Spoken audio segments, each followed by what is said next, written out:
নমস্কার, শুরু করছি আজকের সংবাদ।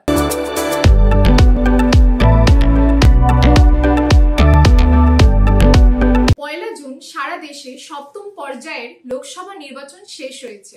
এই পর্যায়ে নির্বাচন শেষ হওয়ার মধ্যে দিয়ে এবারের লোকসভা নির্বাচন পর্ব সমাপ্ত হয়েছে পশ্চিমবঙ্গ সহ সারা দেশে। এই নির্বাচন পর্ব শেষ হওয়ার পরপরই বিভিন্ন টিভি চ্যানেলে ভোটের ফলাফল নিয়ে এক্সিট পোল দেখানো শুরু হয়েছে। বিভিন্ন সংস্থার করা এই এক্সিট পোলের ভিত্তিতে দেখা যাচ্ছে সারা দেশে 350-র বেশি আসন পেয়ে এবারও এনডিএ জোট ক্ষমতায় আসতে চলেছে।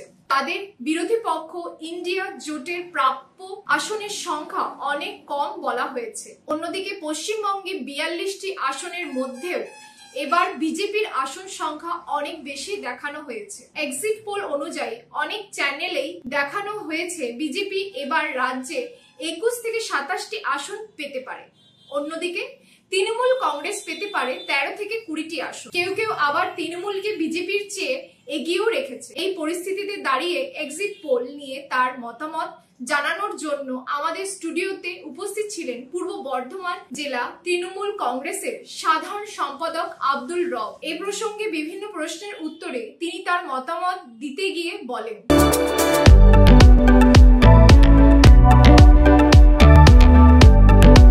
সারা দেশে সপ্তম পর্যায়ের নির্বাচনের মধ্যে দিয়ে লোকসভা নির্বাচন সমাপ্ত হয়েছে পয়লা জুন। এই নির্বাচন শেষ হওয়ার পর বিভিন্ন সংস্থার পক্ষ থেকে এক্সিট পোল যা করা হয়েছে সেই অনুযায়ী দেখা যাচ্ছে বিভিন্ন দলের কে কত আসন পেতে পারে এর একটা পরিসংখ্যান বেরিয়ে এসছে। তো এই বিষয়ে জানার জন্য পর্যালোচনার জন্য আমরা আমাদের এই নিউজ রুমে আজকে পেয়েছি আমাদের পূর্ব বর্ধমান জেলা তৃণমূল কংগ্রেসের সাধারণ সম্পাদক আব্দুল রবকে। আপনাকে স্বাগত। নমস্কার, থ্যাংক ইউ। রবদা, এখানে যে এক্সিট পোলে যে রিপোর্ট, সেই রিপোর্ট অনুযায়ী দেখা যাচ্ছে যে বেশিরভাগ সার্ভে বলছে যে অল ইন্ডিয়ার ক্ষেত্রে বলছে যে আবার তৃতীয়বারের জন্য নরেন্দ্র মোদীর নেতৃত্বে বিজেপি বা এনডিএ জোট সরকার গঠন করবে। এক্সিট পোলের রিপোর্ট বলছে যে তারা প্রায় 350 থেকে 400 মতো আসন পেতে পারে। অন্যরা ক্ষেত্রে কংগ্রেস এবং আদার যে ইন্ডিয়া জোটের কাছে সেখানে দেখা যাচ্ছে ওরা বলছে 125 থেকে 150, কেউ আর একটু বাড়িয়ে হয়তো 170 বা 80 দিচ্ছে। এই নিয়ে আপনার মত? প্রথমে বলে রাখি যে সপ্তম দফার নির্বাচনের মধ্য দিয়ে ভারতবর্ষের 543টি আসনে যে নির্বাচন ইতিমধ্যেই মানুষের রায়ের মধ্য দিয়ে বাক্সবন্দি হয়েছে, অর্থাৎ ইভিএম বন্দি হয়ে রয়েছে। যে সংখ্যক মানুষ ভারতবর্ষের জনগণ যারা ভোট দিয়েছেন তাদের সকলকেই আমি একজন নাগরিক হিসাবে, দেশের একজন নাগরিক হিসাবে এবং সাথে সাথে সর্বভারতীয় তৃণমূল কংগ্রেসের একজন সক্রিয় কর্মী হিসাবে তাদের সকলকে ধন্যবাদ জানাই। আর মনে রাখতে হবে যে এটা হচ্ছে বিভিন্ন টিভি চ্যানেল যারা ভারতবর্ষের আগামী সরকারের কারা বসতে পারে এরকম একটা অনুমান করে তারা কিছু ফল প্রকাশ করছেন, যেটা এটা খুব পরিষ্কার করে বলাই ভালো। এটা হচ্ছে একটা অনুমান, স্যাম্পল সার্ভে। 148 প্রায় 40 কোটি মানুষ, প্রায় 90 কোটি ভোটার, তারা ভোট দিয়েছেন। বিভিন্ন ভাষা, বিভিন্ন ধর্ম, বিভিন্ন বর্ণ, বিভিন্ন সামাজিক পরিস্থিতি, বিভিন্ন ধরনের রাজনৈতিক অবস্থান, এই ধরনের মানে বিভিন্নতার যেখানে আমাদের ছড়িয়ে ছিটিয়ে আমাদের দেশে আছে, সেখানে এই স্যাম্পল সার্ভে, কিছু সংখ্যক স্যাম্পল সার্ভে করে মানুষের প্রকৃত যে রিপোর্ট, প্রকৃত যে তথ্য পাওয়া যায় বলে আমি বিশ্বাস করি না। এটা 1 নম্বর। 2 নম্বর হচ্ছে যে অধিকাংশ চ্যানেল বলছেন, যেটা অধিকাংশ চ্যানেল বলতে ভারতবর্ষের 2জন শিল্পপতি গোষ্ঠীর, তাদের হাতেই অধিকাংশ চ্যানেল। আম্বানিদের হাতে 11টা চ্যানেল, 17টা চ্যানেল, আর আদানিদের হাতে 11টা চ্যানেল। তো দুজনই খুব ভালো বন্ধু ভারতবর্ষের বর্তমান প্রধানমন্ত্রীর। তো অটোমেটিক্যালি তাদের একটা দায় এবং দায়িত্ব থেকে যায় শেষ পর্যন্ত মাটি কামড়ে লড়াই করে তাদের গুরুর পাশে থাকা।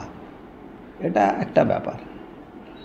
আর 2 নম্বর ব্যাপার, 3 নম্বর যে ব্যাপারটা হচ্ছে যে আপনারা লক্ষ্য রাখবেন, কয়েকটা নির্বাচন ইতিপূর্বে 19-এর লোকসভা বলুন, 21-এর বিধানসভা বলুন, পঞ্চায়েত বলুন, অন্যান্য জায়গায় বলুন, বিজেপির যারা গণনা কেন্দ্রে যারা এজেন্ট হিসাবে যান বা তাদের পক্ষ থেকে যারাই কাজ করে দেন, আরএসএস হোক বা অন্যান্য সংগঠন হোক, যারাই যান, তারা কিন্তু এই আগে থেকে জেনে যান যে এত বেশি আসনে আমরা জিতব।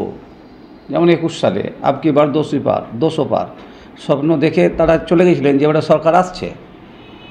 কিন্তু গণনা কেন্দ্রে গিয়ে তারা দেখলেন যে সেখানে আশানুরূপ ফল হচ্ছে না। বাস্তব চিত্র তারা কিন্তু ওই গণনার টেবিলে দেখছেন, একটার পর একটা ইভিএম মেশিন খুলছে আর একটার পর একটা জায়গাতে পরাজয় হচ্ছে। তো এরা যা প্রচার পেয়েছিল, যেভাবে প্রচারের আলোতে ভেবেছিল যে সরকার এসে যাচ্ছে 21 সালে, বাস্তবিক ক্ষেত্রে দেখলো ওখানে গিয়ে 77-এ আটকে যাচ্ছে সারা রাজ্যের। আমি আমার রাজ্যের কথা বলছি, আটকে যাচ্ছে। তাহলে বাস্তব চিত্রটা কিন্তু ওই ফানুস করে ফুলিয়ে তোলা, ফাঁপিয়ে তোলা চিত্রের সঙ্গে মিলল না। এবার তারা কি করছে, তারা দেখছে যে বাবা আমরা তো স্বপ্ন দেখেছিলাম সরকারে চলে আসবে, এবার তো আমরা পেশি টেশি ফোলাবো। কিন্তু ওরা পেশি না ফুলিয়ে নিজেরা আস্ফালন ছেড়ে দিয়ে আস্তে আস্তে করে শেষ না হতে পালিয়ে এলো। গণনার শেষ পর্যন্ত আর তারা অনেকে থাকেনি কাউন্টিং টেবিলে। এটা হচ্ছে ফ্যাক্ট, এটা বিজেপি জানে। এই পরিস্থিতিটা আবার যদি হয়ে যায় তাহলে সমূহ বিপদ হতে পারে। সেই জন্য সমস্ত বন্ধুদের কাজে লাগিয়ে 543-এর মধ্যে 400 কাছাকাছি ওরা মুখে বলেছিল 400 পার। তো সমস্ত বন্ধুরা সাজিয়ে গুছিয়ে সবাই মিলে নিজের নিজের মতো করে একটু সাজিয়ে দিচ্ছে। কেউ 350, কেউ 340, কেউ 346, কেউ 358, কেউ 360 সাজিয়ে দিচ্ছে। মানে 400-র কাছাকাছি সবাই ভাগ করে হিসাব করে রেডি করে দিচ্ছে। মানে কর্মীরা যাতে ভরসা পায় যে হ্যাঁ আবার তৃতীয়বার মোদি আসছে, অতএব আমরা যাবো, মানে বাজিয়ে যাব, এজেন্ট বসবো, শেষ পর্যন্ত থাকবো। কিন্তু বাস্তবিক ক্ষেত্রে ওটা হবে না আমার বিশ্বাস। কিন্তু অল ইন্ডিয়ার ক্ষেত্রে যা বলছে তার সাথে সাথে পশ্চিমবঙ্গের একটা আলাদা সার্ভে ওদের বেরোচ্ছে, ওদের এক্সিট পোল অনুযায়ী। সেখানে ওরা বলছে যে বিজেপি পশ্চিমবঙ্গে তৃণমূলের চেয়ে বেশি আসন পাবে এবং সেই আসনের সংখ্যাটা 20 থেকে 26 পর্যন্ত উঠছে। সেখানে বলা হচ্ছে তৃণমূল 17টা পেতে পারে, কেউ বলছে 13টা পেতে পারে, কেউ বলছে 14টা পেতে পারে। তো এটা কি আপনার কি মনে হয়, এটা কি বাস্তব ক্ষেত্রে এটাই চিত্রটা আসবে? ভারতবর্ষে যদি এটা বাস্তবিক ক্ষেত্রে না পূরণ হয়, যেখানে বিজেপির সরকার আছে, সেখানকার চিত্র যদি না মেলে, তাহলে পশ্চিমবাংলার মাটিতে মমতা বন্দ্যোপাধ্যায় এত বেশি মানুষের জন্য কাজ করেছে। ভারতবর্ষের বিভিন্ন সরকারের নিরিখে যদি দেখেন, কাজ করার মানুষের জন্য কাজ করা, ফর দি পিপল যদি বলা হয়, সে ফর দি পিপল যে ওয়ার্ক, সেই তুলনা যদি করেন তাহলে ভারতবর্ষের সমস্ত রাজ্যকে ছাপিয়ে গিয়ে মমতা বন্দ্যোপাধ্যায় মানুষের জন্য যে ধরনের পরিকল্পনা প্রকল্প উপহার দিয়েছেন, তারপরে পশ্চিমবাংলায় এই জিনিস হতে পারে না। এটা 1 নম্বর। 2 নম্বর যেটা আমি বলবো, যে একটা নির্বাচন স্বয়ংসম্পূর্ণ হয়, প্রথম ধাপ যদি বলেন প্রচারে পাল্লা দিয়ে পয়সা ছিল, ওরা প্রচারে নিশ্চয়ই ছিল। দ্বিতীয় ধাপ হচ্ছে নির্বাচনী এজেন্ট এবং মানুষের ঘরে ঘরে গিয়ে ভোটারদের তুলে নিয়ে এসে ভোট কেন্দ্রে পৌঁছে দেওয়া, এটা দ্বিতীয় ধাপ। সেই ধাপেতে কিন্তু বিজেপি ফেল। অধিকাংশ জায়গাতেই তাদের এজেন্ট দেখা যায়নি। প্রথম দিকে বসেছে, অনেক সময় দেখা গেছে তারা নিজেরাই, যারা খুব দক্ষ এজেন্ট, তারা বুঝতে পেরেছে যে অবস্থাটা খারাপ, মানুষের চোখ মুখ দেখে বুঝতে পেরেছে, তারা অনেকে ছেড়ে বেরিয়ে গেছে। আর বাকি রইল মানুষের ঘর থেকে ভোটারদের তুলে নিয়ে আসা। আমরা তো এলাকায় যারা রাজনৈতিক কর্মী তারা আমরা জানি, কিন্তু যে আমি পার্টিকুলার যে এলাকায় বাস করি, সে এলাকার মানুষ কোন রাজনৈতিক দলের কোন বাড়িটার সমর্থক, মোটামুটিভাবে আমরা একদম বলতে পারি 100% না হলেও 80 থেকে 90% সবাই জানি যে এই বাড়িগুলো আমাদের সমর্থক, এই বাড়িগুলো বামপন্থী সমর্থক, এই বাড়িগুলো অতি বামপন্থী সমর্থক, এই বাড়িগুলো অন্যান্য রাজনৈতিক দলের সমর্থক। আমরা মোটামুটিভাবে একটা, যারা ফিল্ড ওয়ার্ক করে তারা জানে। তাহলে হচ্ছে যে আমার ভোটাররা, যারা আমার জেনুইন ভোটার, আমার দলের কর্মীদের প্রথম কাজ হবে আমার জেনুইন ভোটারটাকে তুলে নিয়ে এসে বাড়ি থেকে অনেক সময় হয় কি অলস হয় ভোটার, যাচ্ছি একটু পরে যাব, এরকম ব্যাপার থাকে। তো সেখানে রাজনৈতিক কর্মীদের কাজ থাকে, যান যান দাদা বেরিয়ে যান, ফাঁকা আছে, চলুন চলুন চলুন, এই করে নিয়ে যাওয়া। এই লোক তো বামপন্থীদের বা এখন বামপন্থীদের ছিল না, আর বিজেপি তো ছিলই না। তো এই কাজটা তারা করতে পারেনি। ওদের হাওয়া ফানুস প্রচার হ্যান ত্যান, এই প্রচারের যে হিউজ একটা প্রচার তুলে দিয়েছে, ওটাতে একটা ধারণা এসে গেছে যে মানুষ মনে হয় সবাই মোদিজিকে দেখেছে, হামলে পড়েছে, গেছে, দেখেছে, অতএব সবাই ভোট দিয়ে দেবে। তা তো হয় না। তাহলে 2011 সালের ক্ষমতায় মমতা বন্দ্যোপাধ্যায় যেবারে প্রথম সরকারে এলো কংগ্রেসের সঙ্গে জোট বেঁধে, সেবারে লাস্ট ব্রিগেড মানে বুদ্ধদেব বাবুদের যে জনসংখ্যার ব্রিগেড ছিল, তারপরে নির্বাচনে মুখ থুবড়ে করে পড়েছিল বামপন্থীরা এবং তৃণমূল নেতৃত্বে কংগ্রেসের সঙ্গে জয়েন করে ক্ষমতা এসেছিল। তো ওটা একটা দিক। আর ভোট বাক্সে ভোট প্রয়োগ করা, ভোটারকে তুলে নিয়ে যাওয়া, তাদেরকে কাস্ট করিয়ে বাড়িতে পৌঁছে দেওয়া, এই যে একটা systematic party work, cadre work, সেটা কিন্তু বিজেপির অভাব এখনও পর্যন্ত পশ্চিমবাংলার মাটিতে আছে। তাই তৃণমূল এগিয়ে থাকবে অনেকটা। এটা একটা কারণ। দ্বিতীয় কারণ হচ্ছে মমতা বন্দ্যোপাধ্যায়, অনলি মমতা বন্দ্যোপাধ্যায়। কিন্তু বিশেষজ্ঞরা যেটা বলছেন যে এক্সিট পোলটা অনেকটাই বিজ্ঞান ভিত্তিক, এবং সেক্ষেত্রে 2014 এবং 2019-এর ভোটের ফল এক্সিট পোল অনুযায়ী অনেকটাই মিলে গেছে। যদি সেইটা হয় তাহলে আপনার পশ্চিমবঙ্গের ক্ষেত্রে ওনারা বলছেন যে বামপন্থী এবং কংগ্রেসের যে জোট, তারা প্রায় 13-14% ভোট এখানে পেয়েছে, এবং সেই ভোটটা নাকি তৃণমূলের থেকেই বেশি কেটে গেছে ওখানে, যেটা বিজেপিকে মানে সামনে এগিয়ে আসতে সাহায্য করে। যেটা কি আপনি সহমত? না, ব্যাপারটা দেখুন, বিজ্ঞানভিত্তিক সার্ভে তো নিশ্চয়ই, কিন্তু এটাও ঘটনা যে বিজ্ঞান কখনো কখনো যে কথা বলে যুক্তিবাদী, যুক্তি দিয়ে যে কথাটা বলে থাকে, আবার কখনো কখনো সেই জায়গা থেকে বিজ্ঞান নিজেই সরে আসে। সূর্য পৃথিবীর চারদিকে ঘুরছে, বিজ্ঞান বলছিল, আবার পৃথিবী সূর্যের চারদিকে ঘুরছে, সেটাও বিজ্ঞান বলছে। এটাও দুটোই বৈজ্ঞানিক মত। বাস্তবিক ক্ষেত্রে কিন্তু ওটা বিজ্ঞান, দুটো ক্ষেত্রেই বিজ্ঞানসম্মতভাবেই বোঝাবার চেষ্টা হয়েছিল, কিন্তু আবার সেই বিজ্ঞানীরাই তার নিজের মত থেকে সরে গেছে। তো এখানে স্যাম্পল সার্ভে যেটা বিজ্ঞানসম্মতভাবে করছে, আপনি ভালো করে বুঝুন। আমি ভোট কেন্দ্র থেকে বেরোলাম, আপনি সাংবাদিক, আপনি ভোট কেন্দ্রের বাইরে এসেই আপনি আমাকে জিজ্ঞেস করছেন। তা আমি যে ভোট কেন্দ্রের ভোটার, আমি সেই ভোট কেন্দ্রে এলাকার রাজনৈতিক দলের নেতাদের আমি চিনি, বামপন্থী, দক্ষিণপন্থী, বিজেপি, প্রতিবাম, সবাইকেই চিনি। আপনি সাংবাদিক, আপনি তো চেনেন না, আপনি বাইরে থেকে এসেছেন, আপনি আপনার রিপোর্ট তৈরি করতে এসেছেন, সার্ভে করতে এসেছেন। আপনার বক্তব্যটা হচ্ছে একজন ভোটার তার কিসের ভিত্তিতে ভোট দিল জানা। আপনি তাকে প্রশ্ন করলেন, আপনি ভোট দিলেন, first time voter, second time voter, বা আরও দিয়েছেন, অনেকবার দিয়েছেন, কী মনে হলো, অভিজ্ঞতা কী, প্রশ্ন করলেন, সব উত্তর দিল। যখনই প্রশ্ন করলেন যে আপনি কোন দিকটাকে দেখে লক্ষ্য রেখে আপনি এবারে ভোট প্রয়োগ করলেন, সে তো ডান দিক বাম দিক তাকে দেখে নিল, ভোটটা সে দেখছে, যাকে দেখছে তার মতো করে বলে দিল। দেখে নিচে একজন দাঁড়িয়ে আছে, সে তার রাজনৈতিক পরিচয়টা জানে, সে দেখলো এ তো আমার পাড়ার অমুক দাদা, তখন আপনাকে সার্ভের উত্তর দিচ্ছে ওই রাজনৈতিক দাদাকে খুশি করার জন্য। সে দেখতে পাচ্ছে পাশেই রাজনীতির দাদা অমুক দাদা, তাকে খুশি করার মতো করে উত্তর দিল। আপনি স্যাম্পল সার্ভে সংগ্রহ করলেন, আপনার ধারণা একটা নিলেন, কিন্তু সে তো তার ধারণা, তার যা জবাব দেওয়ার যে দৃষ্টিকোণ থেকে, সেটা থেকে সে দিয়েছে, কিন্তু বাস্তব উত্তরটা আপনি পেলেন না। সার্ভেতে এটাও হয়ে থাকতে পারে। এরকমভাবেও সার্ভে অনেক সময় ফেল হয়। আপনারা জানেন যে 2004 সালের নির্বাচনে, ভারতবর্ষের 2004 সালের নির্বাচনে ওই সার্ভেই ফেল করেছিল। সি ভোটার থেকে শুরু করে যারা সার্ভে করেছিল ফেল করেছিল। তো আমি এইভাবে ভারতবর্ষের ওই যে বললাম যে বিভিন্নতা মধ্যে যে একতা, সেই বিভিন্ন ধরনের মানুষের বাস, বিভিন্ন ধর্ম, বিভিন্ন বর্ণ, বিভিন্ন ভাষা, বিভিন্ন সংস্কৃতি, বিভিন্ন পরিবেশ, বিভিন্ন অর্থনৈতিক পরিবেশ। তো এই সমস্ত এলাকা থেকে আপনি একটা স্যাম্পেল নিয়ে আপনি মেলাতে পারবেন না।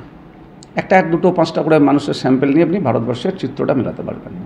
তো বাস্তবিক ক্ষেত্রে আমার এখনও বিশ্বাস, ভারতবর্ষের মানুষ যারা ভোট দিতে গেছেন, তারা নিশ্চয়ই তাদের পরিবারের ছেলে মেয়েদের ভবিষ্যৎ প্রজন্মর উজ্জ্বল ভবিষ্যতের কথা ভাববেন। তারা নিশ্চয়ই সকল ভারতবাসী নিশ্চয়ই এটাই ভাববেন না যে ভারতবর্ষের মাত্র একটাই সমস্যা ছিল, যে ভারতবর্ষের সনাতন ধর্ম কোথাও আঘাতপ্রাপ্ত হচ্ছিল রাম মন্দির না থাকার ফলে। অতএব রাম মন্দির হয়ে গেছে, আমাদের সনাতন ধর্মের সমস্ত কিছু পূরণ হয়ে গেছে। অধিকাংশ সনাতন ধর্মের মানুষ ভারতবর্ষের, তারা এই মতটাকে বিশ্বাস করেই ভোট দিয়েছেন। আমি বিশ্বাস করি না, আমি বিশ্বাস করি তারা নিশ্চয়ই তার বাড়িতে বাচ্চা ছেলে মেয়ে যার ভবিষ্যতের কথা ভেবে যে ভারতবর্ষ থেকে একজন রাষ্ট্রনায়ক মানে বিজ্ঞানী তার বিজ্ঞান চিন্তা ভাবনার যে উদাহরণ রেখেছে ভারতবর্ষের মাটিতে আব্দুল কালাম সাহেব, আমার দেশ সেই কালাম সাহেবের পথে বা ভারতবর্ষের আরও উন্নত চিন্তা ভাবনা যাতে আমাদের পরবর্তী প্রজন্মের বাড়ির ছেলেমেয়েরা যাতে মানে তাদের শিক্ষায় শিক্ষিত হতে পারে, তার জন্য রিসার্চ সেন্টার আরও অনেক বেশি করে হোক, এটা সমস্ত ভারতবর্ষের সনাতন সহ সমস্ত ধর্মের মানুষ চায়। অতএব এটা যদি চাই তাহলে নিশ্চয়ই ভারতবর্ষের তৃতীয়বারের জন্য মোদী সরকার আসবে বলে আমার বিশ্বাস, আসবে না বলেই আমার বিশ্বাস। কিন্তু বিজেপি নেতৃত্ব বলছেন, বিশেষ করে পশ্চিমবঙ্গের ক্ষেত্রে বলছেন যে আমাদের প্রচারের মূল বিষয় ছিল তৃণমূলের দুর্নীতি এবং বিজেপির নরেন্দ্র মোদীর মানে ভারতবর্ষকে এগিয়ে নিয়ে যাওয়া, বিশ্বের মধ্যে শ্রেষ্ঠ দেশ করা, অন্তত 3টে দেশের মধ্যে একটা স্থান করা। এই জায়গাগুলোকে আমরা তুলে ধরেছি বলেই মানুষ আমাদেরকে এবারে প্রেফার করেছে।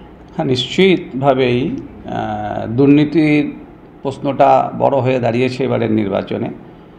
কিন্তু দেশের মানুষ তো এটাও ভাবেন যে ভারতবর্ষের বিভিন্ন প্রদেশে, অধিকাংশ প্রদেশে বিজেপির সরকার, কয়েকটি প্রদেশে বিভিন্ন রাজনৈতিক দলের একটা দুটো করে সরকার, কোথাও কংগ্রেসের, কোথাও তৃণমূলের, কোথাও সিপিএমের, এই ধরনের কিছু কিছু সরকার।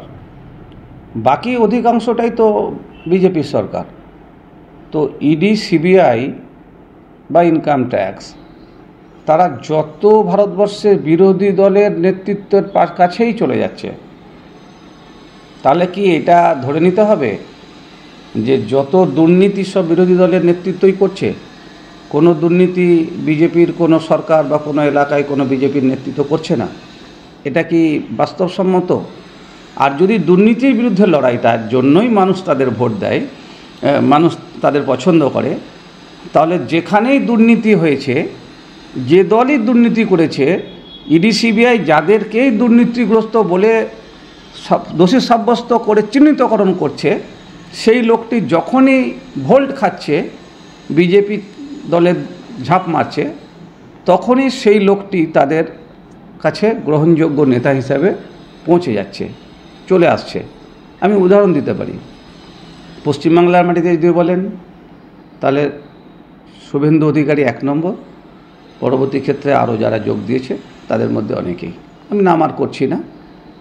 ভারতবর্ষে অন্যান্য প্রদেশে যদি বলেন, হেমন্ত বিশ্ব শর্মা, কংগ্রেস থাকাকালীন তার বিরুদ্ধে অভিযোগ, সঙ্গে সঙ্গে ঝাঁপ দিলেন মুখ্যমন্ত্রী আসাম। অজিত পাওয়ার, শরদ পাওয়ারের ভাইপো, কত হাজার কোটি টাকা আপনারা জানেন ভারতবর্ষের বিজেপি আওয়াজ তুলেছিল। এত হাজার মানে একটা বৃহৎ অঙ্কের টাকার কেলেঙ্কারি, যার বিরুদ্ধে যখন সে বিরোধী দলে ছিল তখন ইডি সিবিআইকে দিয়ে তার বিরুদ্ধে অভিযোগ করে বলে দিল, বিভিন্ন চ্যানেলে বেরোলো 70,000 করোড় রুপিয়া কা ঘোটালা। তারপরেই যখন তিনি 1-2 মাসের মধ্যে জয়েন করলেন, তিনি কি হলেন? বিজেপির নেতৃত্বাধীন সরকারের মহারাষ্ট্রের উপমুখ্যমন্ত্রী হয়ে গেলেন। এরকম অনেক উদাহরণ ভারতবর্ষের ক্ষেত্রে আছে। তাহলে সেইগুলো মানুষ দেখছে না? পশ্চিমবাংলার 2 লাখ, 5 লাখ, 10 লাখ, 20 লাখ টাকার দুর্নীতিরা যদি দেখে ভোট দেয়, তাহলে 70,000 কোটি টাকা, হেমন্ত বিশ্ব শর্মার আরও কয়েক হাজার কোটি টাকা, এরকম যারা দুর্নীতিগ্রস্তগুলোকে সামনের সারিতে তুলে নিয়ে এসে একজনকে মুখ্যমন্ত্রী, একজনকে উপমুখ্যমন্ত্রী বানিয়ে এরকম আরও কয়েকজনকে দায়িত্ব দিয়ে ভারতবর্ষের বিভিন্ন জায়গাতে বিজেপি নিয়েছে, তাদের দিকে কি ভারতবর্ষের ওই যে মানুষগুলো দুর্নীতির বিরুদ্ধে ভোট দিতে যাচ্ছে, তারা কি ওই দুর্নীতিগুলোর কথা মনে রাখবে না, ভাববে না? এটা আমার প্রশ্ন থাকছে। বিজেপি আরেকটা কথা বলছে, সর্বভারতীয় ক্ষেত্রে বলছে যে আমাদের এনডিএ জোটের ক্ষেত্রে আমরা একটা মুখ সামনে আনতে পারছি, সেটা বরাবরই নরেন্দ্র মোদী ছিলেন, কিন্তু ওরা যখন আমাদের বিরুদ্ধে কোনো জোট তৈরি করেছে সেক্ষেত্রে ওরা কিন্তু কোনো মুখ নিয়ে আসতে পারেনি। এইটা মানুষ কিন্তু সেই কারণে ওদেরকে আর ভরসা করছে না, কিন্তু এনডিএ জোটকে ভরসা করছে। এটা কি আপনি মেনে নেন? না, এটা ঠিক নয়। কারণ 2014 সালে যখন প্রথম বিজেপি ভারতবর্ষের ক্ষমতায় আসবে বলে প্রচার শুরু করেছিল, তখন কিন্তু নরেন্দ্র মোদী মানে তাদের প্রধানমন্ত্রীর মুখ এটা কিন্তু ঘোষণা করেনি।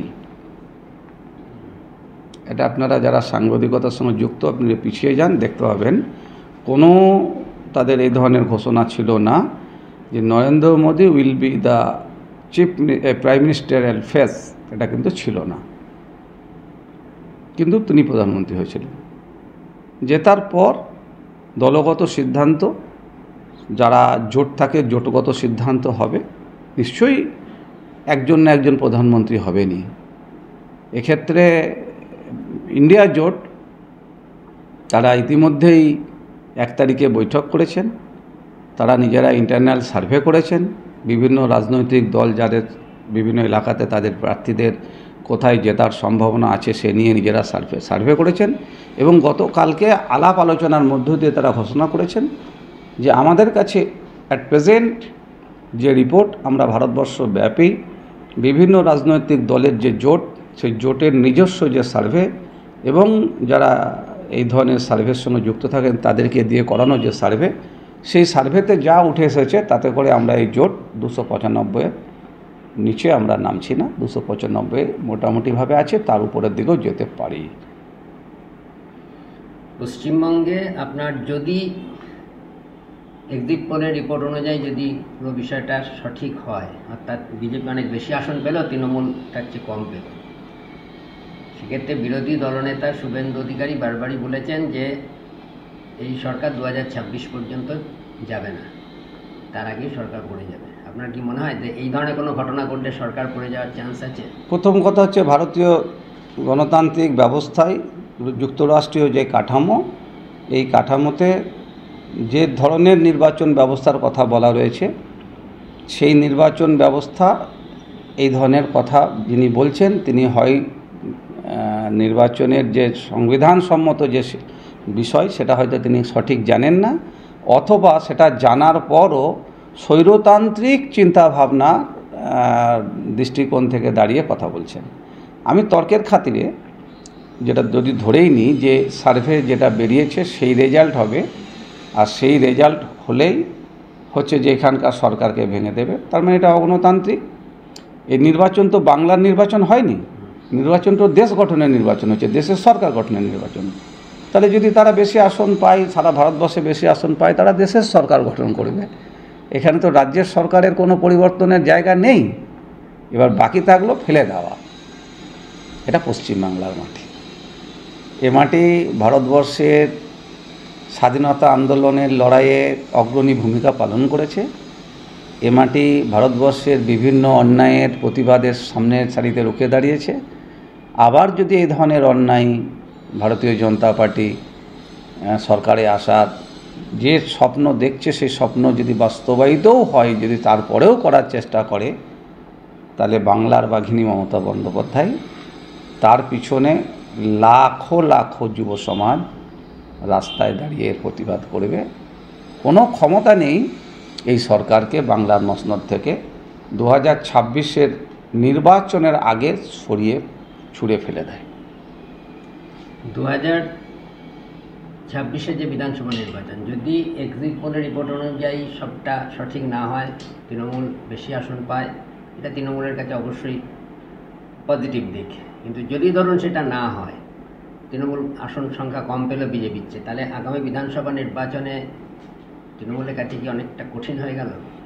না, কঠিন তো একটা দিক থেকে আমি বলবো কঠিন, মানে আমাদের কোথায় তাহলে দেখতে হবে যে আমাদের ঘাটতি কোথাও ছিল কি না, সাংগঠনিক দিক থেকে দুর্বলতা ছিল কি না, বা আমাদের প্রার্থী বাছাইয়ের ক্ষেত্রে কোনো ভুল ত্রুটি হয়েছিল কি না, অথবা আমাদের ভোটারদের আমাদের পক্ষে না আনতে পারার জন্য কোনো রকম কোনো ত্রুটি ছিল কি না, এই সব বিষয়গুলো নিয়ে পর্যালোচনা করা হবে।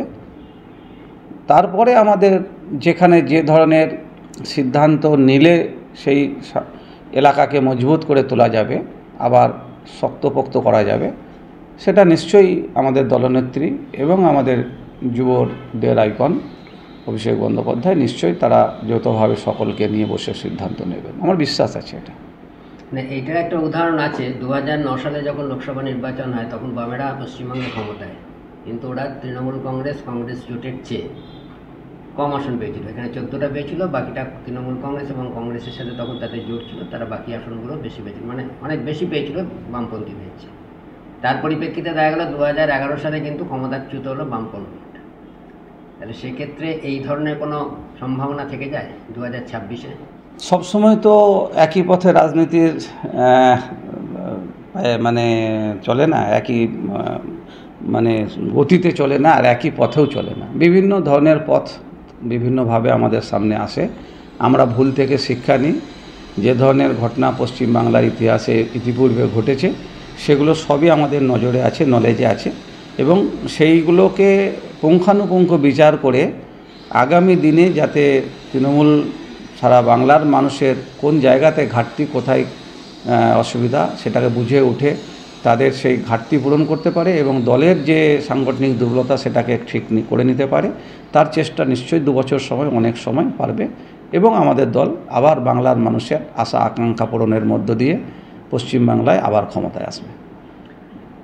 এক্সিট পোলের রিপোর্ট বেঙ্গলের ক্ষেত্রে যখন বিভিন্ন আসন ধরে ধরে দেখানো হচ্ছে, তখন কিছু জায়গায় দেখাচ্ছে যে বর্ধমান দুর্গাপুর লোকসভা, যেখানে আপনি রয়েছেন, সেই বর্ধমান দুর্গাপুর লোকসভা আসনে বিজেপি প্রার্থী দিলীপ ঘোষকে তারা জয়ী দেখাচ্ছে। এবার কিছু আসনে তৃণমূল কংগ্রেস প্রার্থীকেও দেখিয়েছে জয়ী। যদি এই ধরনের মানে এই ধরনের যে চিত্রগুলো যখন ফুটে উঠছে দূরদর্শনের পর্দায়, তখন কি তৃণমূলের কর্মী বা নেতৃত্বকে কিছুটা হতাশা এনে দিচ্ছে? না, দেখুন, প্রথম কথা, রাজনীতিতে হতাশার কোনো জায়গা নেই। কোথাও না কোথাও পর্যালোচনা করার জায়গাটা অবশ্যই আমাদেরকে ঘুরে ফিরিয়ে নিয়ে আসতে হবে।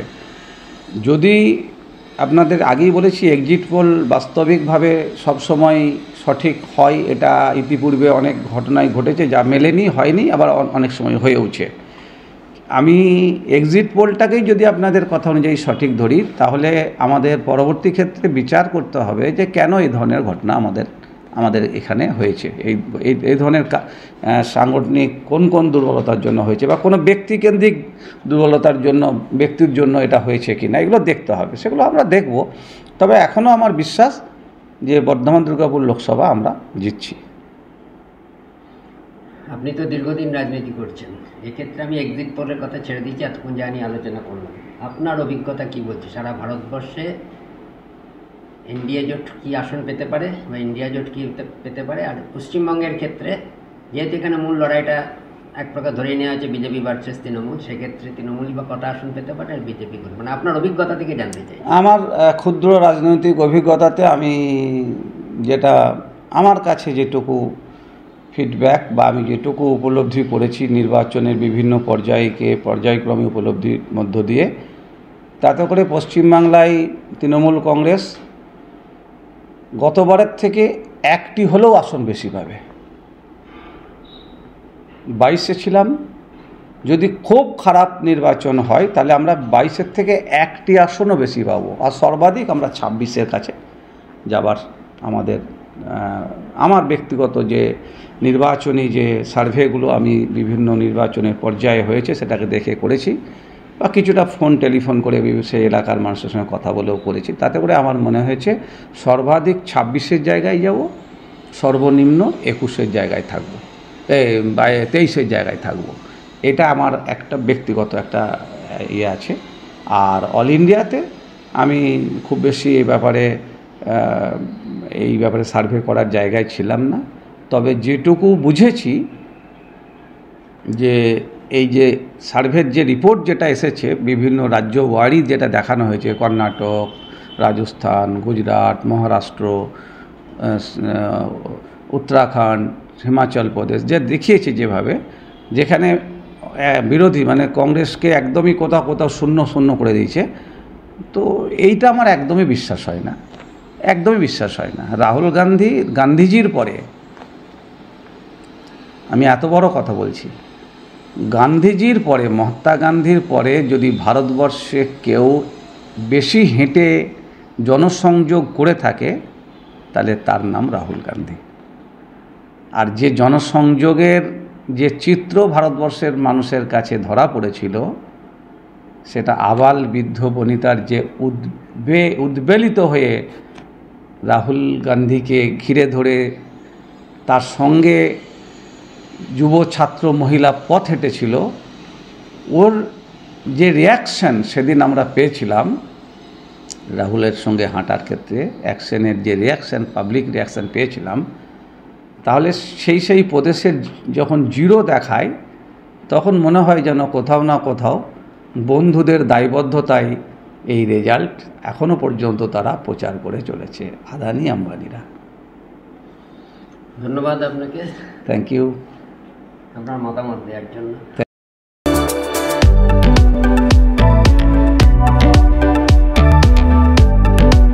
আজকের সংবাদ এই পর্যন্ত। নমস্কার।